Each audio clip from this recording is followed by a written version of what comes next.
Hello and welcome to another episode of CISO Tradecraft, the podcast that provides you with the information, knowledge, and wisdom to be a more effective cybersecurity leader. My name is G. Mark Hardy, and today I'm privileged to have Andy Ellis in our virtual studios, who's going to share with you some insights on the three toughest problems that we think are out there in cybersecurity. As always, we encourage you to subscribe to our podcast and follow us on LinkedIn. Andy, welcome to the show. Thanks for having me, G-Mark. So I've heard an awful lot about you, and you come very well recommended. But, well, I'll tell you what, I'll let you introduce yourself a little bit because people obviously should be listening to you, but tell them why they should be listening to you. Well, let's see. I spent 20 years leading security for Akamai Technologies, that little CDN on the corner. Oh, yeah, that little company there. Yeah, okay. Yeah. Before that, I did information warfare for the United States Air Force, back before that was a thing. I'm currently advisory CISO at Orca Security and the operating partner at YL Ventures. Plus, I'm advising a bunch of security startups on the side. I have just written a book on leadership, but it will not be published until April. So, folks, and we don't even have a pre-order link, so I can't even totally pimp it out right now. Well, I think you pretty well justified why we should just stick around for this whole show. And I'm going to probably take notes as well, because when I get guests like you, I always learn something really valuable. So thank you for taking the time and coming on board. No problem. And as I said, the problems we'd like to get into, and we'll probably lay it out here for listening. Phishing, which is everybody's kind of familiar with that. And we say, okay, come on, yeah, another phishing episode. But we want to talk a little bit more about what works really well for that. Third-party reviews, for example, we're always filling out certifications, SOC 2, things like that, or asking to turn stuff in there. But is there a better way to do that? And then, of course, patch management, because we're constantly playing a game of updating things and stuff like that. Now, before we get into that, though, you'd mentioned that you've worked at Akamai for 20 years, served the Air Force. I think you also went to MIT, as I recall. Yep. And so you've got kind of this blue chip resume that's really hopefully giving you opportunities to contribute in the community. But one of the things we care about on this show, in addition to the technical stuff, is the leadership, which you have indicated you're writing a book on leadership. So, Yep.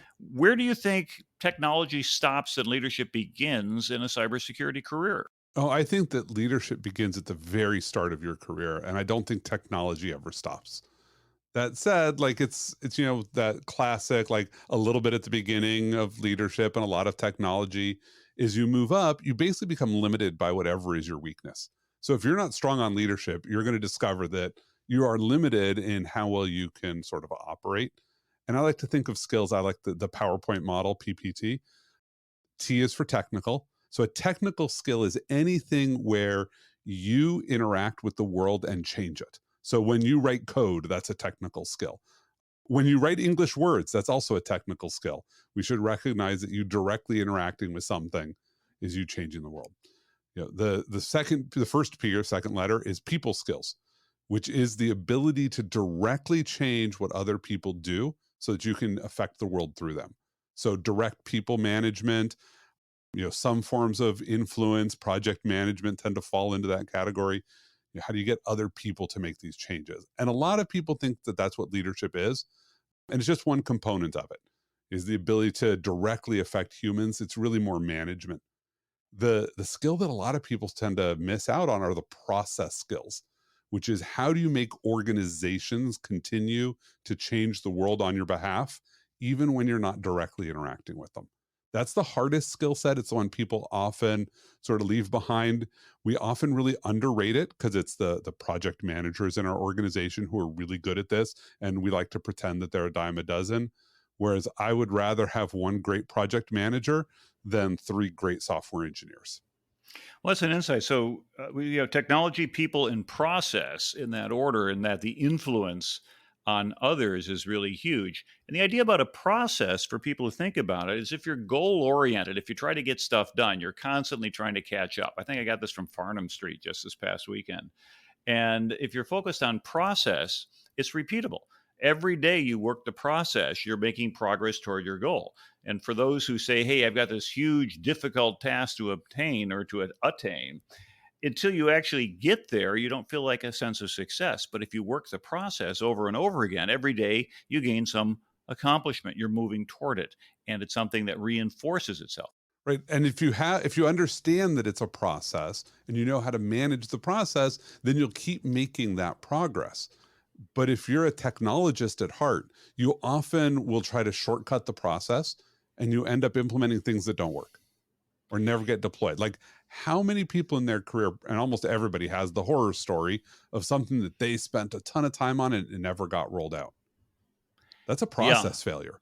and it's a very good point. And when you and I have served in the DoD at various times in our lives, realize that sometimes that could either affect huge amounts of taxpayers' money or even the lives of young men and Yeah. women. And so, uh, I don't think our stakes in the CISO world are quite that high, but they're important nonetheless for organizations. And sometimes the decisions that we're making from a process perspective can make the difference between success and failure for an organization, potentially financially in terms of their integrity. If you don't have a good process for, let's go right into our first idea there of phishing. If we don't keep that vector at bay, eventually we're going to be facing things such as ransomware, uh, loss of critical information, transfer of intellectual property, possible loss of key employees. There's a lot of things that can go really bad if we don't run security effectively. And as a result, although cybersecurity doesn't have authority over everybody who can screw things up, we must have influence over them to be able to ensure the organization is effective, which is a classic leadership challenge of what if you Yep. don't have the authority, but you have the responsibility? How do you deal with that dichotomy? Well, let's take phishing, right? And even just the words that you use to describe it, right? We often say, people click, and I don't know if I'm allowed to use minor profanity, right? People click shit, and we need them to stop doing that. That's not true. People click stuff, and the reason they click things is because they don't get paid if they don't click things. And so, my one of my favorite people in the system safety world is Professor Nancy Levison at MIT. She's probably the world's best expert on complex system safety. If I had to plug one book for people, it is hers. It's Engineering a Safer World, which is the like gold standard for how to think about system safety. And security is a subset of safety. But she says human error is a symptom of a system in need of redesign. So the moment that you're talking about humans are making mistakes and that's a cardinal problem, your problem is your system is badly designed. Because human mistakes should not put you at this much risk, but they do. So let's talk about phishing. I am sure that you and many of our listeners have interacted with, phishing training vendors who will happily send you phishes and they'll tell you the click rate of how many people clicked on this. And then you send them, training videos that they have to click on, by the way, to watch the training video. And after a while, you notice, oh, my click rate goes down a little bit. And then the vendor will approach you and they'll say something like, oh, by the way, that was our basic tier. Now we'd like to move you up one level to a slightly harder fish. Because here's the reality: anybody is phishable from an organizational level. Like, you might have some humans that themselves would never, ever click on anything, but every company is phishable. And whether that's, what happened recently in the crypto gaming world, where we literally like send fake recruiters to go target your developers until, one of them says, oh, I might be interested in that job, goes through interviews, and then you send them a job offer and they click on that and it's the PDF that's compromised, right? Like, come on. Like, if somebody's willing to go through that work, yes, they're going to succeed. So we can't rely and say, oh, the human clicking the link was the problem. So we're looking at phishing entirely in the wrong direction, is that we have abandoned our humans. We've made them the last ditch line of defense. And then we say, oh, when that fails, that's not our fault for having an email-based command and control system with easily spoofable, sender fields. That's not our fault for allowing active content to show up from anybody and just get clicked. Like, no, this is our fault. Like, we need to stop and say, how do we make it that when you click a link or download an object and open a PDF or Word file, which, like, I had to open up Word docs every day that came from outside our company because we were doing contract negotiations. What do you expect me to do? So it should be that when I open that, the harm to the company is as minimal as possible.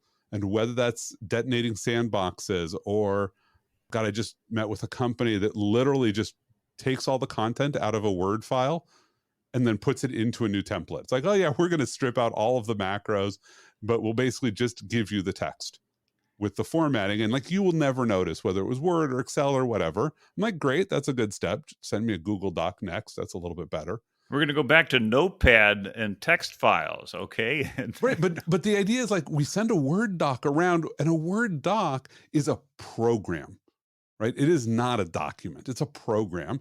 And so maybe the model where you say, "Hey, let me like take this program and just take the document out of it and put it into a neutral program that we know is okay." Like that seems like not an unreasonable approach for a company to take. I don't think it's perfect, but I'd rather do that than blame the person for clicking on a Word doc. Like we should expect that users are going to do this because we want them to do things. We don't make money if our users don't do things. So as soon as we say stop doing things, we're the problem. So let's see if we're not creating a false sense of security here. And we say, okay, well, we're doing best practices. We've disabled macros in all downloadable Microsoft Office, I'm sorry, Yep. 365 stuff. So we're safe, right? No, we're not safe. We're making it a little bit better. I've got a real controversial one. No admin should ever log into a user desktop. There's nothing wrong with that. I like that. Right? Because what happens with phishing? Your machine gets compromised. Your desktop, your laptop is There goes Mimi compromised. Cats, right? Yeah. Right. Admin logs in and Mimi Cats is like, oh, thank you very much. I just popped your entire network. hmm Modern, systems, whether it's Mac or Windows, come on, turn on auto update. Let's just be very honest. The latency between Apple's doing a software update and your enterprise deciding to approve the software update and push it around is a bigger risk than letting the user just have auto update on. Like, make these machines little islands that protect the user from the company, because we are more at risk of our company being compromised and that being used to affect every user than for any individual user, them being the point of compromise. So let me roll a couple little golden apples your way, and we'll take a look at them. So All golden right. apple number one says, "Okay, fine, we'll establish auto update." But I think it's fresh in everybody's memory of, at least for me, three different Microsoft fully vetted updates that have rolled out that have broken something in the last couple of years. Now, in Yep. Microsoft's defense, we're talking 50, 60, 70 million lines of code and third, fourth, and fifth order effects. But you are right. There is a race condition between Super Patch Tuesday and Exploit Wednesday. And is the best way to do that is to just blindly say, okay, press the I believe button for Microsoft? Or is there something with a little more due diligence that a CISO can push for? Well, I love the auto update model because let's just be very honest. Our users aren't going to take the updates at the same time. Some of them are going to say, no, no, not tonight. Look, I'm really bad about this. I think basically anytime I boot up one of my computers and start it up in the morning, it says, you have auto updates that are pending. Do you want to do it now? And I'm like, remind me tomorrow, right? You're going to buy yourself a lot of defense just from the jitter that comes in from the auto update systems today. Now, look, I would love to be able to have phased auto update with coordination like I had when I ran a planetary scale system. We could stop things very easily, but I didn't have users that I was trying to protect. My basic model is like it is cheaper for you to send your employees to the local Apple store to buy a new Mac than it is for you to deal with ransomware. So, from an incident response perspective, the risk that your devices are going to be bricked by Apple or Microsoft is, I think, lower than the risk that you're going to be bricked by ransomware. And both of those are solvable by send them with their credit card and buy a new machine.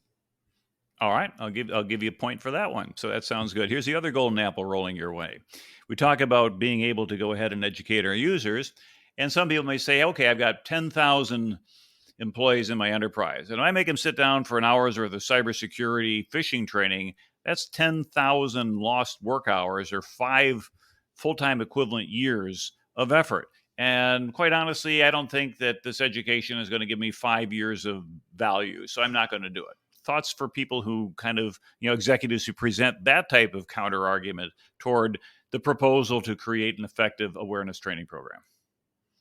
Yeah, so let me tell you how I feel about training and awareness programs. They're generally pretty much disasters in most places because they end up being out of the box kits. I will say the people who do great awareness training programs are media companies. I have seen some of the awareness training programs that come out of movie studios. They're amazing. So let me just exempt them from this. And I did that exact same math. I, in fact, used to have it up on my whiteboard many, many years ago. It said 90 minutes times 1,150 employees equals 1 FTE year. Right? That was Mhm. my math, because I was discounting a little bit for things like, if a person doesn't work every single hour of the day, right? They're doing stuff that isn't providing value. So all I have to do is take out 75% of their day and I'm screwed. Which is why for my security awareness program, I had two different elements. One was the compliance thing. I have to check a box that says every employee gets trained every year. And so they got emailed a link based on a cron job. And yes, I made them click on a link, right? But it was like they could read the whole link. It was very simple, same one every year. They clicked on it, shows up on one page. It says, hey, security is really important to us. Here's why. By clicking this, you acknowledge that I gave you all of the security policies, because they were all linked in here. There was a PowerPoint. You want to do self-guided training? Be my guest. I'm not going to force you to do it. And you would just click the link and it would update a database, and you got ignored for a year. And then we'd get this again. And I looked at that and I said, gee, by the time the company was like 9,000 people, right, I'm now saving like 8 FTE years every single year by letting them just click here for that compliance piece. And people will often say, hey, did anybody ever actually read those documents? I'll tell you, one of the documents was like 120 pages. And at least 4 or 5 times a year, we would have some software engineer who was new to the company send us like 10 pages of edits where they've gone through and like they didn't like semicolons. So this was always funny. You have the people who love semicolons and the people who love end dashes, and like they'll just fight with each other. So if you want to troll everybody, make half of your transition semicolons and half end dashes, and then no matter what, one of them is going to complain. About 50% the volume. It was always useful to see who actually read stuff. But yeah, like the awareness training should be targeted. Like if you want to do good awareness training for security or software engineers, then take their code, find bugs in it, and go show them those bugs and say, hey, here's the design patterns that maybe you want to think about improving, and it's your code. And so not only are you spending an hour training, you're spending an hour learning on your own code to write better code, and you'll submit your own fixes, because we, the security team, think this might be a good fix, but maybe it's not. Like there's a reason people don't do input validation on every single input, because it's really expensive. And sometimes it's okay to make that trade-off and say, well, I know exactly who it's coming from and it's a cryptographically signed input. So I'm really not heavily worried about a SQL injection attack on this thing that I've authenticated. Or maybe I should care about it. I will tell you, crash rejection, very big problem. Even when it's another component you have written that you think you ought to trust, they're not always trustworthy.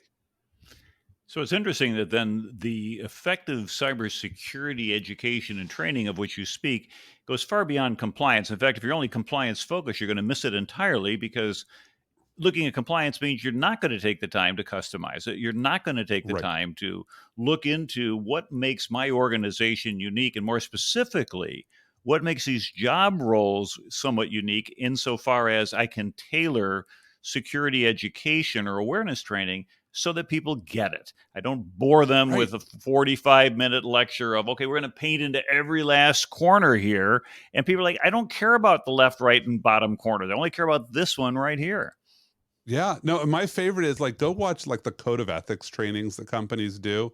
They're entertaining. In fact, almost every something that's around training or compliance, and we'll get to another one in a little bit, is revealing of problems those companies have had. Like code of ethics training, all of a sudden, like look at what behaviors they want to highlight and say these are not acceptable. Quite often, those are because you had one tiny corner of the company that was engaging in that behavior. Like maybe you have a sales team somewhere in the world that's doing shady practices because that's normal in that country. And rather than just saying, okay, let's make sure that we institute a targeted training program for that country, which sounds like it might be discriminatory, and you can put an ist in front of that if you would like, is what you need to do. You need to say, hey, if this country has a problem, let's make sure everybody we hire in that country, we explicitly tell them not to engage in a specific behavior that's normal there. But if I tell the rest of the world not to engage in that behavior, they're going to look at me and be like, why are you telling me not to do this thing that no decent human would ever do? Right. And literally, I've had that reaction, like people on my team who were like, why was this training here? And I'm like, oh, I know the incident for that. And yeah, like we never should have taught the global company, but because you only do this one ethics training program. Mhm. Yeah, that reminds me years ago writing some software where I basically had to kind of slap something together and it ran well. And then I remember the executive saying, well, if you try to go ahead and break it here, you can get around it. And if you do something stupid here, it'll work. I said, yeah, it's designed without guardrails. This is version 1.0 and it got out the door and it met a very aggressive deadline. Now you want a version 1.1, come back in 3 months and we'll put all these little bells and whistles on it. But for the most part, if we thought about training the way we think about software, insofar as we target the active content of what needs to be done, maybe it's a DevOps Yeah. type model where we just go ahead and say, hey, let's do some rapid iterations. We're going to do a whole lot better rather than just have this thing accumulate and accumulate like the world's largest ball of twine, where we can say, Right. here's our world's longest security awareness program. Right. Like here's one of my favorite attacks that's sort of a phishing attack, but it's not about clicking links. Right. Your finance team is under attack with people demanding that they transfer money to foreign banks. Right. It's the business email compromise or the business executive compromise, where they literally pretend to be the CEO, say they're working on some weird deal. Like, and look, the first one that I got hit with at this fantastic, like they mailed the comptroller who's like, oh, yeah, it's the person who works for me who transfers the money. And so they forwarded it to the person who's supposed to transfer the money. Well, boom, guess what? That's the two-person control that we normally have. Like the comptroller is normally the second person. So their employee was like, oh, great, I should transfer the money. And then they said, wait a second, why am I being asked to transfer US dollars to a Hong Kong bank? And so, since the original email had purportedly come from the CFO, they sent mail to the CFO that said, "Hey, did you want US dollars or Hong Kong dollars?" And the CFO was like, "Whoa, stop! What are you doing?" Right. So, fortunately, like we were lucky, or we'd have lost a decent chunk of change that day. But we did training. We basically went to the folks and said, "Hey, like here's the markers of this. Like, never transfer money about something you've never heard of just based on email, no matter who it comes from. And if anybody tells you it's a secret deal that you're not allowed to tell anybody about, if anybody includes the CEO, the general counsel, the CFO, or the chief security officer, anybody tells you you can't tell any one of the four of us about something, don't do it and come talk to all of us." And I think having that as a standing order makes sense. And all of a sudden, like now, like it's great. People are defended against it, but the whole company doesn't need to get that training. But everybody in finance needs it. And your key point there is going back to Willie Sutton, the bank robber, when they said, "Why do you rob banks?" Say, that's where the money is. So why are attackers Yep. going after finance? Well, that's where the money is. And Right. here's a little tip for folks listening on the show. Here's something I actually do in my contracts. So I actually include a paragraph in my contract that says attachment B is the payment information for this contract with the bank number and the ABA and the account and the signature on it. Yep. As a part of this contract, only payments to that bank account are valid and any changes must be in writing and agreed to by both parties. Because now, if somebody gets an invoice and they go, hey, wait a minute, it gets followed up, oh, we changed our banks. I want them, whoever looked at that contract, to know that I don't change banks. I've had the same bank since I was in my 20s. And as a Right. result, if this thing is going to be a change, I want them to throw an alert and go, wait a minute, didn't I sign something that said I wouldn't send it to any other bank account unless I called this customer first? Yep. And what you're doing then is, instead of security awareness being simply a bunch of entertainment, what you're planting are little interrupts in a Right. thought process that say, if things are going along and you just run into this, it's like, if you see something, say something. This looks a little bit odd. And if Right. you see something that looks a little bit odd, no wire transfer has to be done in the next 5 seconds to make the deal go through. And typically, if something gets you emotionally worked up, there's something going on, because emails should not create strong emotions. Just kind of by definition, Yeah. that's the methodology of how attackers work. Right. And so basically what you're doing is you're changing the model somebody has in their head of what a normal behavior is and what an attack behavior is through these micro trainings. And I would recommend, heck, you put that on every invoice I that do. says, you know, if Yeah. if this changes, and not just writing, I need you to contact me. Here's my phone number on every single one. Because look, I've had vendors who their email gets compromised Mhm. and coming out of their inbox is a change notice that says, hey, here's our new bank, send us money. And that's exactly was one of my clients that I had to work on, and they ended up transferring 3 different times. Actually, it wasn't them, it was their customers. And without going too far down a rat hole, because we still wanna talk about third-party reviews and patch Yeah. management, essentially the scam worked is that the person in finance fell for a phishing email, coughed up credentials because they did not have MFA implemented. The attackers lurked in that mailbox for a few days until they saw an invoice go out, and then because waited till that person had gone home for the night and sent a chaser email, oh yeah, by the way, here's a new bank account, then deleted it from that person's Right. outbox. Essentially what happened is the customer then sent the money to the wrong bank account, and a couple weeks later they called up saying, where's my stuff? They said, well, you haven't paid us yet. Yes, we did. No, you didn't. And when they kind Right. of looked at it, they go, oh. And then this happened 3 times before I got the call. And it's like, okay, guys, we need to change things pretty quickly. And the thing is, in that particular case, because they did not have it in their contract and it did come as an email from the company, they were on the hook. And Yeah. that's not the sort of thing you want to go to So court about. so what we actually did as a large company, this happened to one of our very, very small vendors. We just paid them again. Mhm. We Yeah. decided that was just worth the brand. And now we have a loyal vendor because we were the only one of their customers who didn't screw them that day. Yeah. Well, that's a lot about phishing. It's really helpful. How about third party reviews? Now, we talked about things about historically, we fill things out. I get those as a CISO. Someone says, hey, we got to fill out this particular form or this questionnaire, and they're always different. They got some of the Yep. same things, but it's not like I have some standard government form like the old SF-86, where every 5 years you'd fill that out and then you'd say, here I go. I need to up Yep. my security clearance, and everybody in the planet did the same form. What are your thoughts on that? Is there a better way to do this? Does this really help reduce risk, or is it just sort of a paperwork drill? It is almost entirely a paperwork drill these days. Yeah, I talked to a lot of vendors working in this space. In fact, one of the ones I've been working with very closely works on the reply side, and their whole attitude is like, we'll just use NLP to read the questionnaire that comes in, match it to any other questionnaire you've ever filled out in the past, fill in the answers for you, so you can just send it back without ever having to read the I questions. heard the same pitch. Right? Isn't that kind of cool? I'm not sure I'm supposed to plug vendors here, so I'm not naming any vendors tonight. But like the fact that we have people building companies and they're not the only one to answer these in an automated fashion should tell you there's something wrong. And here's what's wrong is that people think that the answers to those questionnaires are useful. And they're just like a filter. It's like saying, are you tall enough to be a company? Right? And my answer is like, send me any questionnaire that you have ever filled out, and I will know that you're tall enough to be a real company. Like if you've never done a questionnaire or you've never done an audit, either SOC 2 or ISO or whatever, great. That tells me that you're probably not quite mature enough.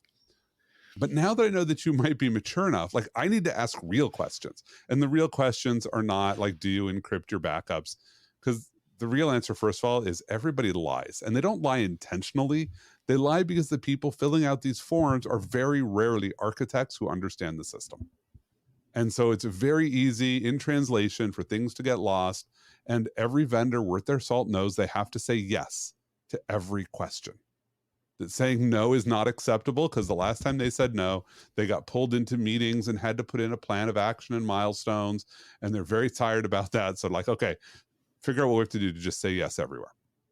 Like, we'll bend reality or we'll do the bare minimum. No. So, the real things that you need to do with every one of your vendors is you basically need to ask 2 questions. So, the first question is mostly internal, but you can include the vendor, which is like, what is the dangerous things we're going to use you for? Like, that matters far more than their security practices, is what you're actually doing with them. Like, when I was a CDN, I had customers, I had banks that were literally wouldn't trust us with behind authenticated content, but all of the authentication requests came through us and they didn't know it.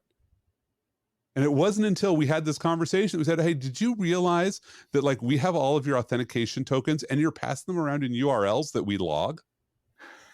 And they were like, you're doing what? And we're like, no, we're not doing this. You're doing it. You don't want us to like be able to see, uncashable account transactions, but you're giving us the credentials to see them anyway. And we're not thrilled with that. So you should do something about it. Now, all of a sudden, like a vendor who will fess up to what these dangerous things, you should probably trust a little bit more because they're willing to point it out. But now you can make strategic decisions. Like they had thought, oh, we don't let you behind login, but we let you at login was not something in their threat model. And as soon as they said, oh, well, we want you to keep doing that, we should just change it so those aren't in the URLs. Well, gee, maybe we can let you be behind login too, because that's not an incremental risk. So that's first question. Second question, and no vendor wants to answer this one, but you should say, what are all of the configurations that I need to do to not shoot myself in the foot? Like things like open S3 buckets, like everybody knows about that one, but you should go to a vendor and you should say, what are all of the dangerous things you know that customers do in their configuration? I need the list so that I know what I should not do. Right? That's a hard conversation. They're not going to want to answer that one, but that's what you need to know is not, are their practices safe? Is the way that you're going to use them safe? Because that's how everybody really gets owned. That's a very interesting differentiation between a simple, almost like it relates to our first topic, where I do a blanket training for everybody, regardless of their role, regardless of their activity, regardless of their expertise. And these security questionnaires are, in a way, almost the same sort of thing. They're Yep. indiscriminate. They're just huge. They're paperwork drills. You said not real risk reduction, but in fact, the value lies in being able to identify specific processes that may be at risk, or actions or activities or systems or something. But then what you pointed out, which is the real key, is that trust factor.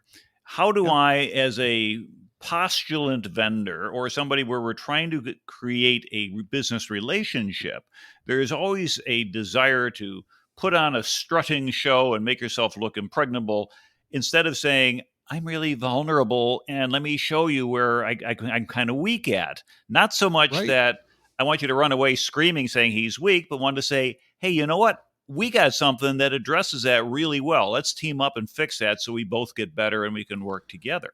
How do we start Yeah. those conversations?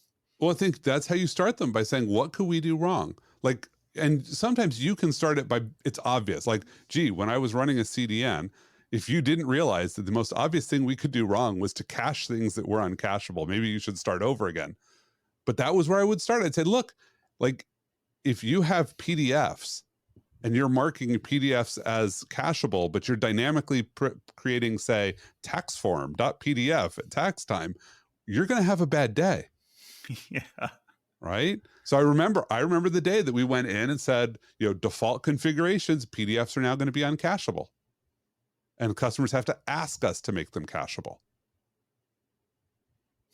Right. And so those are the conversations you've got to have is like, how are you going to use this service in a way that's dangerous? And so, therefore, what we're suggesting is the risk is not in the threat model necessarily, nor in the vulnerability, but the actual utility of what is happening and its impact on the organization. I could have a totally vulnerable machine. Anybody who ever looks in the background here, I've got my old Windows XP boxes. I kind of keep them for Yep. artwork here. And yeah, sure, XP is a highly vulnerable system in today's day and age because they haven't patched anything in years. But I don't use it for anything other than maybe reminiscing. So as a Right. result, I have a massively vulnerable system in my office and it never touches client data. It never touches an important business process. So what? Who cares? Yet, on one of these big tell all type questionnaires, I'd be having to fess up the fact that I got an XP box running someplace. Right. But the reality is you probably don't fess up to it. 'Cause you're like, yeah, that doesn't matter. That should be outside of the scope. So you're never going to answer for it. And we're doing it anyway. So, what we're doing in our self editing of our results is we're trying to either apply one of two things: either a logical risk model, which says, yeah, this isn't a problem anyway, which is what we just talked about, or the more dangerous one is it is a risk. And in fact, it's so big of a risk that I know I'm not going to get the contract if I admit it. So I'm going to lie about it. Yep. And therein lies a danger. And we need to have a little bit of uh, insight in terms of perceiving, is this other person doing it? And so maybe beyond just simply soliciting a PDF or an emailed or Word document form, is get on the phone with this person and talk for a little bit and get Yeah. Wiley, one of your best people who either does social engineering or is good at listening to other people and can look you in the eye, and they'll look at you and say, Andy, this guy's full of it, or no, I think they're sincere. Yep. Certainly not going to hurt. I'm not going to tell you you're going to find everything that way, but you're not going to find it in the questionnaire. Right. So might as well skip and say, okay, what am I using you for? What are the risks? And if those don't seem to line up, maybe I should have a conversation with my business unit. But here's the test for anybody. I'm a big fan of this. You should ask yourself a question about any process. If I stopped doing this, what would be different? And so if you are in charge of third-party questionnaires, great. How have those changed your company's behavior? Like you're filling out questionnaires, you're shipping them to vendors. Does this ever cause your company to not use a vendor? If Mm-hmm. not, maybe you should just stop doing it, right? Yeah. Or if the people who couldn't fill these out at all, we stopped using. Okay, then all you need is one that is filled out, and give it a cursory read to make sure it makes some sense.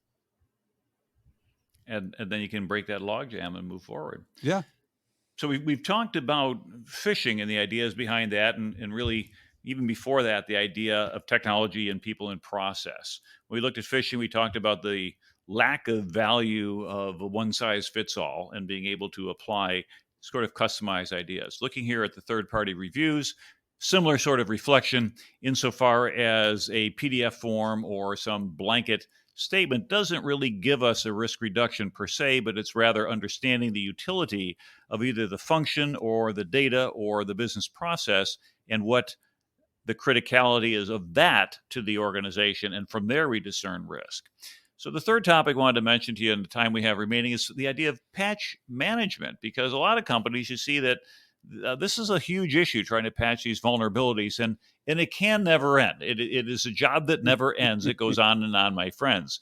And so, as a result, how do we get good at it and make an organization world class? So first of all, we stop measuring activity and we start measuring efficacy. And most of the industry norms around measurement are awful. People try to do like defect measurement, like, oh, for all open vulnerabilities, like what's the median age or the average age? I actually have a blog post on this, or an op-ed. Actually, technically, it's an op-ed on CSO Online. It's titled, what was it? Vulnerabilities Don't Count. So feel free to go Google that one, and like some fun scenarios of why these measures are really, really awful. The one that matters is SLA, and I'm going to use speed limit as an example. Do you know how speed limits are mostly derived in most of America? I mean, aside from the fact that there was this national thing to make a 55-mile-an-hour speed limit. But it turns out apparently there's like 15% of the people that follow the speed limit. And so they act as a slowing function on the other 85% of us who drive at a speed that they think that they're competent to drive at. Mm-hmm. And so, like, at some point, you have to basically raise the speed limit because the 15% of people who are stuck underneath it are a hazard to the people who are safe driving 10 or 15 miles an hour over it. So you might as well move it up by 5 miles an hour to make it a little bit safer. And look, cars now are way safer than they were when I started driving, which I'm not going to reveal exactly how many decades ago that was. And so let's think about that as that's an SLA. And it's a bad SLA. Like there's only 15% compliance with it. But we should think of vulnerability management as SLA driven. Like we make claims in our policies that say this is the SLA for patching. That's all that measures. Okay, that's the claim we make. Let's put aside for a moment whether or not that SLA actually makes you secure, because there is an argument to be made, like why bother patching, whatever. But let's say I say on critical systems, critical vulnerabilities get patched within 7 days. Okay, how often do I actually hit that SLA? What is the percentage of time that we hit it? And in fact, what is the effective SLA? And I think like effective is like 85% of the time you hit it. That actually tells you what your company is willing to do. And now you have to distinguish between times that you missed the SLA and you knew it and you made a conscious choice to do it. And that means that you adjusted the SLA within 50% of the SLA. So if you have a 7-day SLA and 3.5 days in, you have made the decision not to hit 7 days. Great. You have at least met the notification SLA, even if you didn't meet the SLA. But if 6.5 days into a 7-day SLA, your engineering team comes to you and says, there's no way we can fix this because it's, even if we dropped everything, it would take us 4 days. And, we still wouldn't hit 7 days. So we're not going to drop everything. Well, I think you made the decision 4 days ago that you weren't going to drop everything and just didn't want to tell anyone. That's a failure of the process at that point. So that's what you do want to check is how often you fail at notification that you're going to change the SLA, how often you actually hit the SLA. Like that basically divides vulnerabilities into 3 worlds. Measure those. Because if you think patch management is important, which I would like to think it is, and you're able to at least categorize your assets by criticality and your vulnerabilities by criticality, if you have set SLAs, then you should know whether or not you're hitting them. And more importantly, do you know what those SLAs are? Those are product features. Here's the joy that we actually have as security professionals right now. If you are shipping software or software as a service, or honestly, frankly, even just building stuff using your software, you have customers who demand an SLA out of you that says you're going to patch at some interval. That makes those product features. Those are no longer security says so. This is, you want to sell this product somewhere, you have to meet these SLAs. That's just product management. All that we're doing is being the voice of the customer.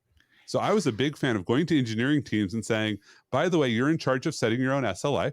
And then they're like, oh, really? That's awesome. I'm going to set like a 2-year SLA. And then I would say, but by the way, you like doing business in the financial services vertical. And therefore, these are the industry norm SLAs. You like PCI. Here's the SLA for that. You want SOC 2. Here's the SLA for that. Like I've, in fact, put these all together. Here's what an SLA that meets all of these requirements are. You get to pick whatever SLA you would like, by the way. And they would look at me and they're like, no, you just told me what the SLA is. I said, no, I told you what the SLA is that your customers demand of you. But you get to choose. Like I'm the one who has to go tell the customers what you choose. But if you want to choose an SLA that doesn't meet this, I will happily tell your customers that your SLA doesn't meet the industry norms. And they're like, but then we can't sell it. I was like, exactly. And so what we're doing then is you're tying the behavior back ultimately to really what security should be all about, which is enabling the business to be successful at what it wants to do, Right. not security for its own sake or documentation for its own documentation's sake. And I love the idea of the SLA having a tripwire, basically saying at the 50% of the time elapsed, if you're going to miss your SLA, you need to let me know by then. And Right. so if you're going to be late for dinner, don't call me at 5 minutes to 6 and say, honey, I'm still at the office. Call me at 1 in the afternoon saying, yeah, we got a late meeting and I'm not going to be home till 8 o'clock or something like that. And here's the other thing. The security team approves no exceptions. Exceptions are approved by the management chain of the team that is requesting the exception. You just specify what tier it is. Like, oh, it's a senior vice president has to sign off on these exceptions. The security team will help track it. We need to be part of that conversation. And every senior vice president knows to talk to us and get our recommendation. And let me tell you, like that forces very interesting conversations because the conversation with the security team is hazing. They know that they get away with whatever they want. They just have to basically suffer through you telling them that they're awful people. Like that's how the security interaction goes, right? They're going to say, I need an exception. You're going to yell at them. You have no authority to really say no. You have no authority to impact their future. But if they go to their SVP and they say, I need an exception, the SVP is going to say, you're going to make me go in front of the security team and say, we're getting an exception. Why? Because you chose to not fix this 3 days ago. Don't ever put me in that position again.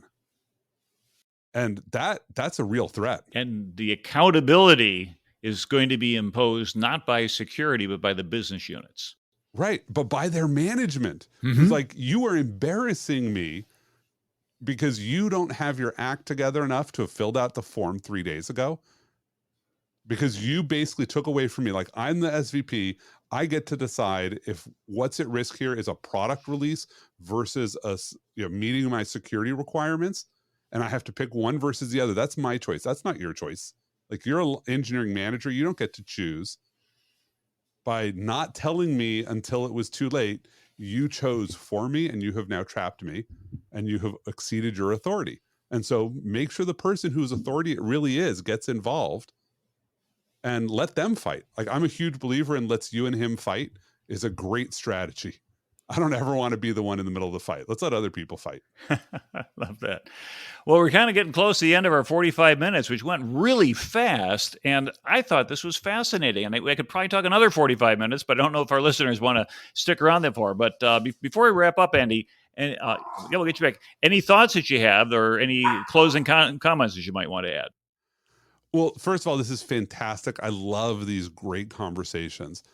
I think I'm going to repeat one thing I said earlier, which is if you stopped doing it, how would the world be different? That you should apply that to every part of your security job and everything you're doing. And you should get rid of the things that are not actually providing value. And if you can't get rid of them, I'm sure a lot of people have heard that advice before. Like, it's not, if it's worth doing, it's worth doing right. No, no, no. There are things that it is not worth doing right, that you know that this is having no effect on the world, but you can't stop doing it. So actually mail it in. Figure out what is the minimum to check the box, and then go spend your resources doing things that are effective. So I love that. So focus on being effective and be able to deliver the value to the business where it's required. Hold accountability on those who would try to circumvent security. Utilize the business management team to sort of hold that accountability.